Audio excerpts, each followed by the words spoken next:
The president this morning describing those first four candidates as very impressive people. Each of their interviews Monday lasting about 45 minutes, according to the White House. President Trump to announce his pick in just 6 days, but as he races through this selection process, the president is publicly touting their credentials.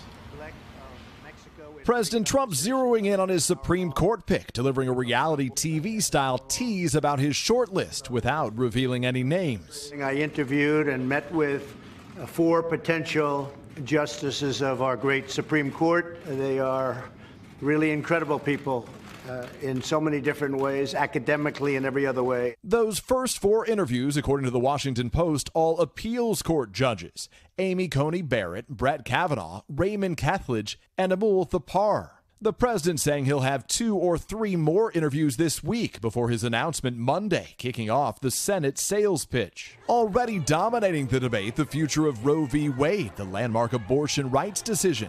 Critical swing votes to moderate Republicans, Lisa Murkowski and Susan Collins. Collins already saying she'd oppose anyone who would overturn Roe. Top Democrat Chuck Schumer in a new op-ed trying to rally public opposition by putting pressure on the Senate to reject an extreme candidate, forcing the president to pick a moderate instead. Mr. Trump during the campaign delivering this pledge. I am putting pro-life justices on the court. But now his aides deflecting questions about whether the president wants to see Roe overturned. Once again, I'm not going to get into any specifics that we would be looking at.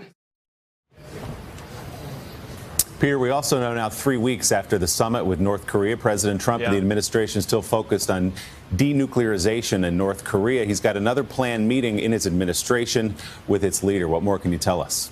Yeah, no, Willie, that's right. The Secretary of State, Mike Pompeo, actually headed back to North Korea for another meeting with dictator Kim Jong-un.